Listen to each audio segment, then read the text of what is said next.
I'm here outside the Las Vegas Strip. I'm here with Rodney Hunt. Most of you guys might know him as social media as Boxing Insider 1. Now, Rodney, I met you at the Nevada Boxing Hall of Fame. We talked. Our conversation was pretty interesting. You talked about you're in Ellie's relationship and also Christina Poncher's and Manny Pacquiao's. Can you elaborate on that? Started doing boxing social media probably before everybody, and Dan Goose before he passed on. The rest of the peace, Dan. But from Dan and social media, then Ellie started doing it because I talked to Ellie years ago, and he's really taking it by the horns and taking it full blown on. Really proud of Ellie. Ellie's done it on a major scale. Christina Poncher and my other friend, her friend, mutual friend, Adiana, they started doing it also for Top Rank after that.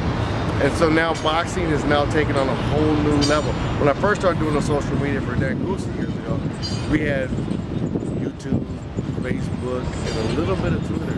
Now we got everything, all these other social media networks that go follow. Yeah, I know Manny. Manny's a friend of mine, Andre Ward. I mean, the list goes on. But it was an interesting fight last night. The hype, did it lead up or to the hype that everybody thought? I think so. But then again, it wasn't the knockdowns, it wasn't the knockouts, it wasn't blood, but it was two skilled fighters that respected each other in the ring as warriors. They were great fighters, and I would personally love to see that fight again. Now, no fighter can say they were hurt, they were injured. They go into the fight 100%, all the jitters is out, and bang, we can have a good fight right now. Now, Rodney, you talked about the importance of social media and how that's like a necessity now to a lot of sports. What advice would you give like an aspiring reporter? I mean, first off, when I first started doing this, they had all these old ass website pages. As you can look back, you can always go back and look at websites from before they've been redone. But everyone has social media now. I mean, from basketball, baseball, damn, even grandma has a social media page now, right? But the point of it is, if you want to do it in boxing, find your niche, right? Or your niche, whatever you want to say, how your pronunciation would be. But get your niche in terms of find that boxer that you can gravitate to. You guys have a good connection, and follow his career. Let people know about him. The world is like different than it used to be. We used to have billboards and buy radio and TV time. I work for a TV station, and I know the importance of TV, but I don't need to buy a billboard, and I can get as many people watching on social media than I would ever get people driving by watching a billboard.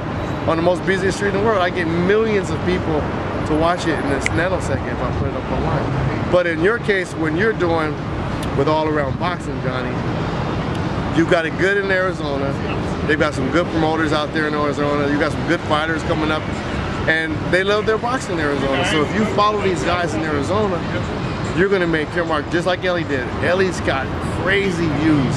And Ellie, what he does, he goes all the different camps, not just one fighter, he goes all the different promoter shows, and he gets out there, man. You could do the same thing with All Around Boxing, because what you're doing right now with All Around Boxing is really big. Now, you have a really good relationship with Manny Pacquiao. Tell me one moment that you had with Manny Pacquiao that you will never forget, or maybe like one word of advice he's given you that really stuck to you.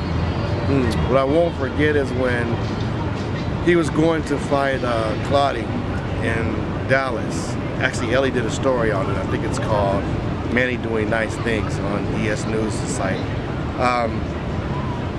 We're leaving, and the nurses from the Philippines that were taking care of my mom, they were like, "Oh my God, you know Manny Pacquiao?" And I'm like, yeah. My mom was gravely ill.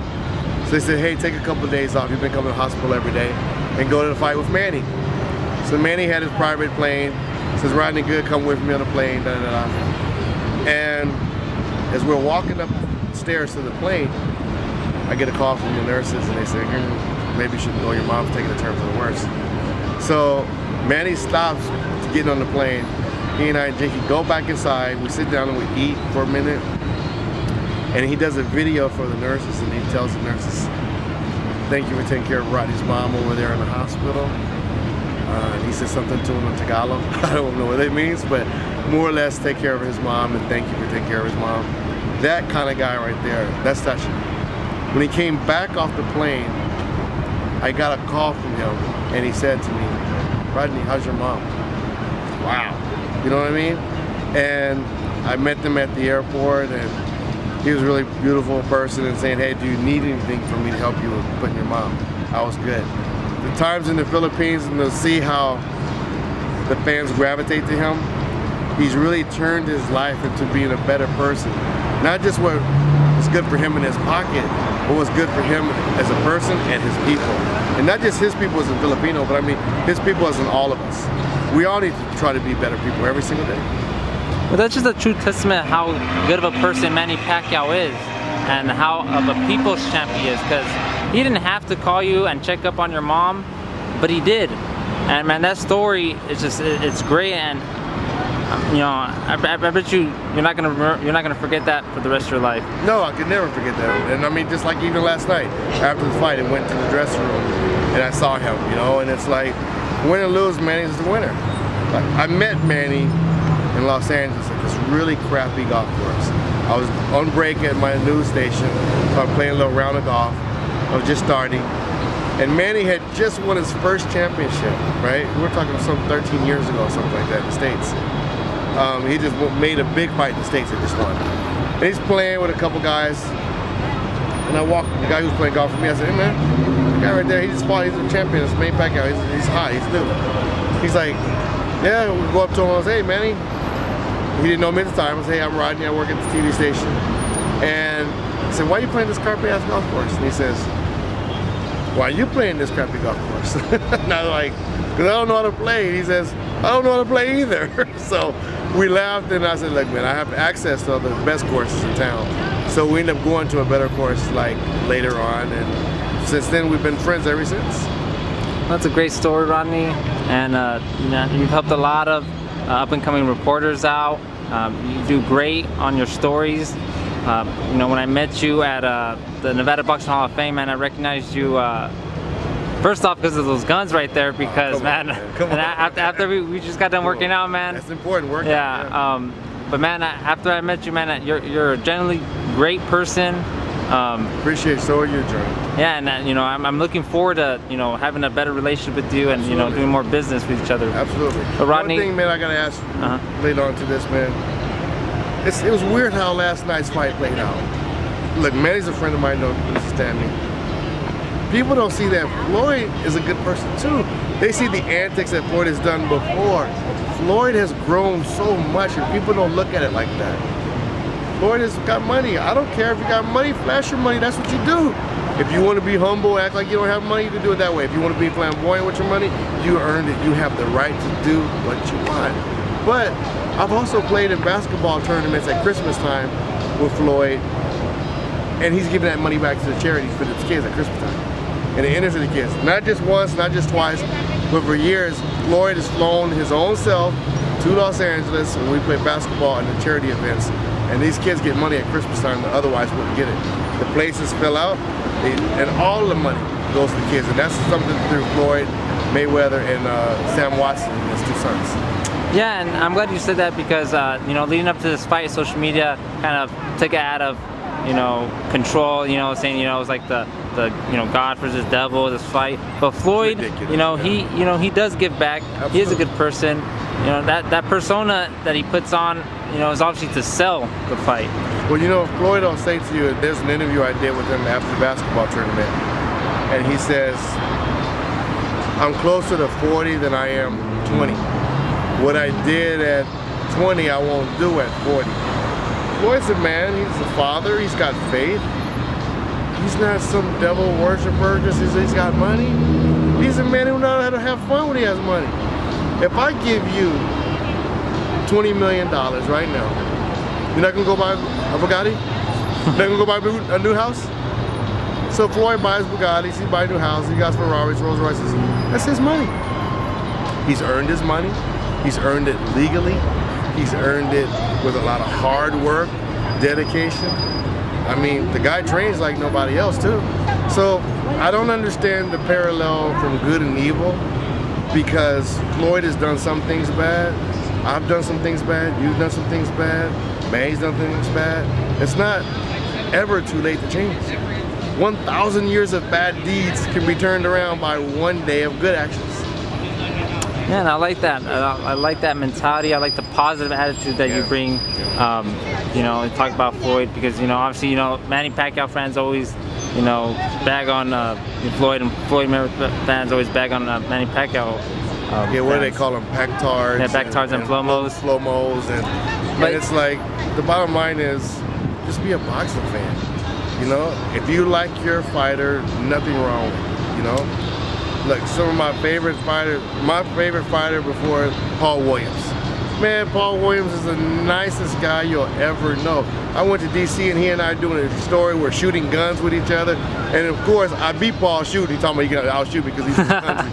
I outshot Paul, and it's online called Paul Williams Training Camp Part 2, I believe. So Paul can't deny that. And he still think he can outshoot me right now. Even from the wheelchair, he laughed, make me laugh. But there's so much good in boxing, right? That goes unseen.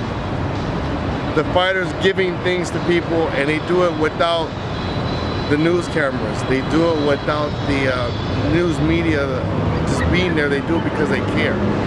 And sometimes, like Paul Williams, even though he's not fighting right now, look at how he's impacting people right now. He's empowering people, no matter what your circumstance or disability, you still do big things.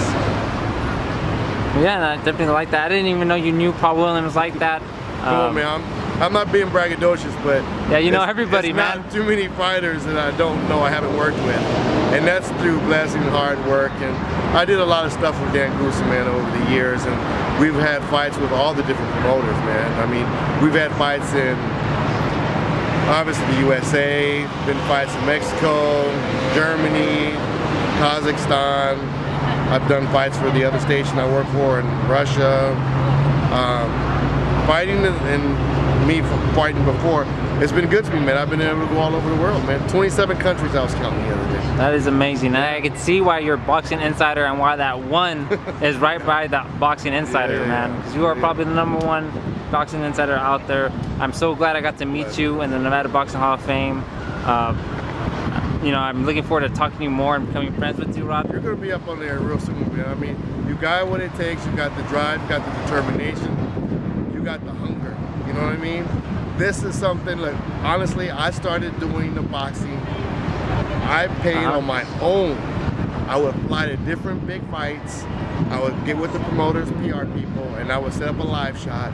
And I would do live shots for different stations throughout the country. And then it got to the point where, oh man, they didn't want to take the live shot because some breaking news may have happened. So then it got to the point where I went to the promoters. I went to the 3 big promoters. Goosen understood it better. And when he understood it better, we took it by the horns and we did it. We probably did it for at least a year before the other promoters started doing it. And then Ellie, he started doing it because he and I worked at a TV station together in Los Angeles. Then he went to another station. He was doing an NBA, and he was doing pretty good at the NBA, man. Everybody liked Ellie, like me in the locker room. They loved Ellie, Shaq, Kobe.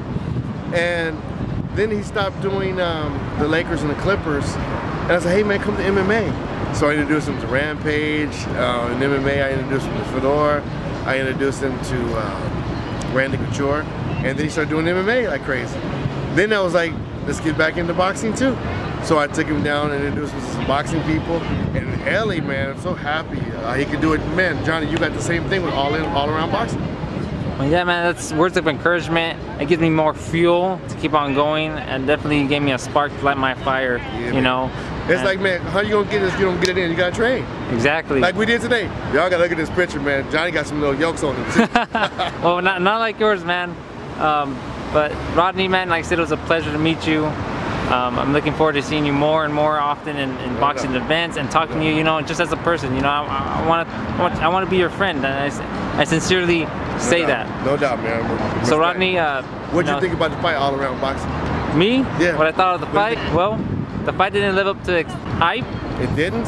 Nope, it didn't. That's Why what is that? I say that because no knockdowns, no knockouts, no blood, guts, and blood. I mean, come on. The fight, you had 2 great fighters fighting, man. Yep. But it won't go down as one of the best fights. Okay, listen. You know what I mean? Diego Corrales Castillo is the best fight in history. Yeah. I don't care what anybody talks about fights from 1922 and all that crap. The best, at least that I've ever seen, other than some black and white footage, Diego Corrales Castillo is the best fight I've ever seen. Is this the best fight that I've ever seen? No, but it's against two of the best fighters I've ever seen. Yeah, I think what I was expecting was for that, you know, for me, because for my generation, I'm 22, for me to say, man, there's so much hype to this, that this is the best fight that I've seen, you know what I mean? Because, but, you know, for me, that's why I say it didn't live up to its hype, because I can't say it was the best fight, you know, I was around, you know, because, you know, there's, you know, I've seen, you know, obviously like Provodnikov, Bradley, that was a good fight, but that's what I meant. Well, let's say this. Let's just do it again. Yeah, definitely. I would love to see it again. There's still two of the best fighters out there. Andre Ward, great fighter, man. I've been working with Andre Ward before he was a champion even. When he fought Kessler, he put a clinic on. Dude, we're talking about people fighting with injuries. I was with Andre Ward before. He got a cut in his eye. We had to push the fight back when he fought Carl Froch. Andre Ward beat Carl Froch with one hand. He had a fractured hand. He didn't even tell anybody because we had already had to postpone the fight from October to December when he fought Carl Froch. He went in there and put on a clinic with Carl Froch with one hand. So one thing I have to say in Floyd's defense and understanding what he's saying, you got to make a way to win, even through injury, or just don't go in there and fight. So don't say you hurt yourself and then that be the excuse why it didn't happen. But those things can happen. There are injuries that can prevent you from doing what you would normally do. But there are people who can get in there and do their thing regardless of that. But I mean, I hope to see a good fight again.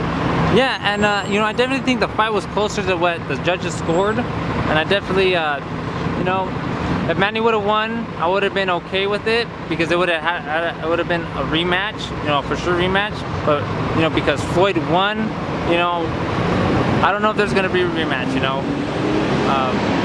But I would love to see it again. You know, maybe Floyd's last fight, or maybe he tries to break Rocky Marciano's record, and that's his last fight with Manny. But hey, man, it was good to see you all around boxing, and I'm sure I'm going to see you again. And definitely when I go to Arizona, we're going to look up. Yeah, definitely. Whenever you come to Arizona, I'll take you to eat. I'll show you the best Mexican place to eat in Arizona and Phoenix. Yeah. Right. Oh yeah, one thing. People that are watching this, you know, I didn't know that you were Cuban. Most people, well, a lot of people that know me closest, they know I'm Cuban. Yeah, can you say something to your Cuban folks? Coño, ¿qué pasó? There we go, Rodney Hunt here outside the Las Vegas Strip here with All Around Boxing.